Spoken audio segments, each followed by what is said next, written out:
আসসালামু আলাইকুম ওয়া রাহমাতুল্লাহি ওয়া বারাকাতুহু। সকলকে আমার এই অনলাইনে কোরআন শিক্ষা কোর্সে স্বাগত। সম্মানিত প্রিয় দর্শক, এখন মানুষের কোরআন শিক্ষার সময় তেমন হাতে নেই, কিন্তু ঘন্টার পর ঘন্টা মোবাইল দেখতে দেখতে সময় চলে যায়, তখন আর কিছুই মনে হয় না। কিন্তু একটু কোরআন শিক্ষা, একটু ভালো জিনিস দেখা, একটু আল্লাহর পথে আসার, একটু ভালো কোরআন শিক্ষার, একটু ওয়াজ নসিহত মোবাইল থেকে শোনার টাইম আমাদের এখন আর হয় না। প্রিয় দর্শক, এই হচ্ছে আজ বর্তমান আমাদের অবস্থা। আসুন আমরা ফিরে আসি, একটু মোবাইল থেকে আমরা ভালো কিছু শেখার চেষ্টা করি, যেগুলো শিখলে আমাদের উপকার হবে, যেগুলো দেখলে আমাদের উপকার হবে, সেগুলো আমরা শেখার চেষ্টা করি। আজ দুঃখের সাথে বলতে হয়, আজ প্রত্যেকটা বাড়িতে এই টাচফোনের কারণে হাজারো যুবক যুবতীর অনেক সময় অযথা নষ্ট হয়ে যাচ্ছে মোবাইলে আবল তাবল অপ্রয়োজনীয় জিনিস দেখে দেখে। অথচ তারা যদি অনলাইনে বিভিন্ন শিক্ষা বিষয়, যেমন কোরআন শিক্ষা বা বিভিন্ন রকম ভাষা শিক্ষা বা বিভিন্ন দক্ষতা শিক্ষা, সেগুলো শিখলে পরে অনেক কাজে আসতো এবং সময়টাও নষ্ট হতো না। প্রিয় দর্শক, আজকে আমি আপনাদের সামনে যে বিষয়টা নিয়ে আলোচনা করব তা হলো মধ্যবদলের ব্যবহার সম্পর্কে।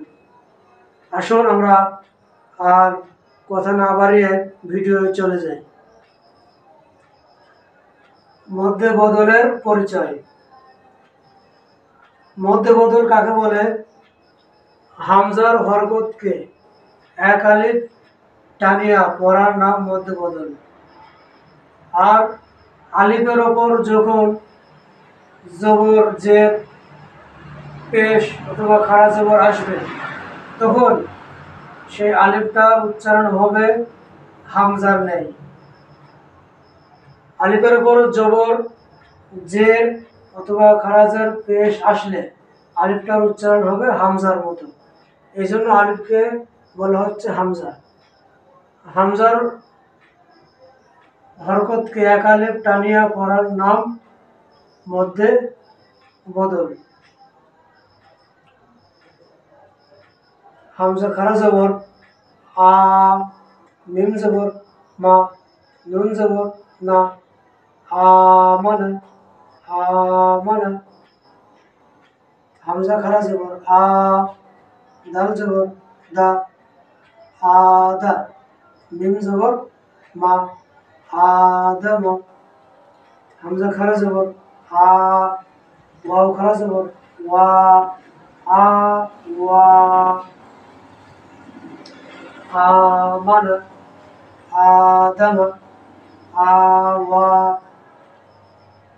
হামজা খাড়া জবর লাম খাড়া জবর লা, হামজা খাড়া জবর আ, লা আ, তা দুই জের তিন, লা আ তিন। হামজা খাড়া জবর আ, তার পেশ ওয়াওয়ের জজম, তা ওয়াও পেশ তু, আ তু। নুন ইয়াজের নি, আ তু নি। হামজা ইয়াজের ই, মিম খালি আলিফ জবর মা, নুন দুই পেশ নুন, ঈমানুন। লাআতিন, আতুনি, ঈমানুন।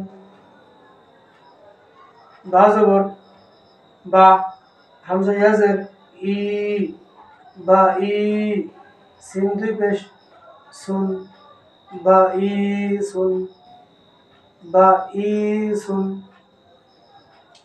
এখানে হামজার জের খারাজের আসেনি, তারপর হাম যেহেতু এটা হামজা হরকতটা অরিজিনাল হামজা, এই জন্য হামজার বাম পাশে জজম এসছে, এই জন্য একালে টানতে হচ্ছে। আর হামজাকে একালে টেনে পড়ার নামই হচ্ছে মধ্যে বদল।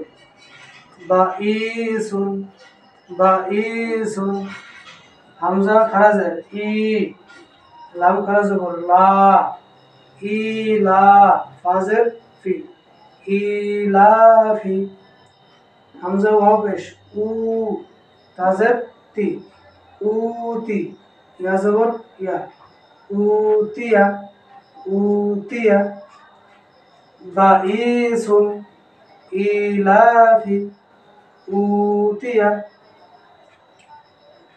এই যে হামজার হরকতকে এক আলিফ টানলাম, হামজার হরকতকে এক আলিফ টেনে পড়ার নাম মধ্যে বদল। কোরআন শরীফে বহু জায়গায় এই মধ্যে বদলের ব্যবহার রয়েছে। যেমন এক জায়গায় আছে আমানার রাসূলু, আমানার রাসূলু বিমা উনজিলা ইলাইহি মির রাব্বিহি ওয়াল মুমিনুন।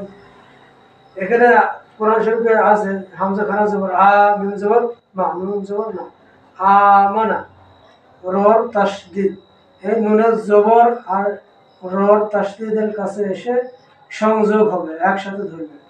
নুন র জবর নর, নুন র জবর নর। আমরা আগের ভিডিওতে বলেছি তাসদীদওয়ালা হরফ দুইবার উচ্চারণ করা যায়, একবার আগের হরফের সাথে আর একবার নিজে নিজে। রটা একবার নুনের সাথে উচ্চারণ হবে আর একবার নিজে নিজে উচ্চারণ হবে।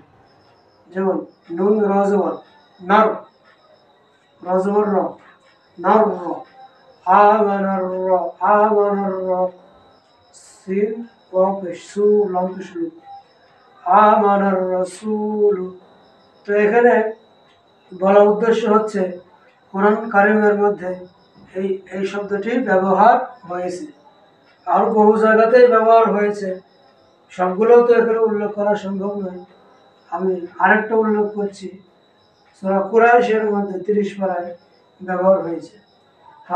হামজা খারাজের ই, লাম জবর লা, ইলা, ফাজের ফি, ইলাফি কুরাইশ, ইলাফি কুরাইশ, আমানার রাসূল, এখানে এক জায়গায় আর ইলাফি কুরাইশ ইলাফিহিম রিহলাতাশ শিতাই ওয়াস সাইফ ফালইয়াবুদু রাব্ব হাযাল বাইত। সূরা কুরাইশে কয়েক জায়গায় ব্যবহার হয়েছে মধ্যে বদল। কোরআনুল কারীমের যেখানেই আপনারা দেখতে পাবেন হামজার উপরে খারা জবর এসছে, নির্দ্বিধায় সেখানে এক আলিফ টেনে পড়তে হবে। আর এই এক আলিফ টেনে পড়ার যে কায়দা সেটা হচ্ছে মধ্যে বদল। আর অরিজিনাল যে হরফ হামজা, এই হামজা জেরের বাম পাশে যদি জজমলা ইয়া থাকে তাহলেও সেখানে এক আলিফ টেনে পড়তে হবে, এটা মধ্যে বদল হবে। প্রিয় দর্শক, এই ছিল আজকের ভিডিও।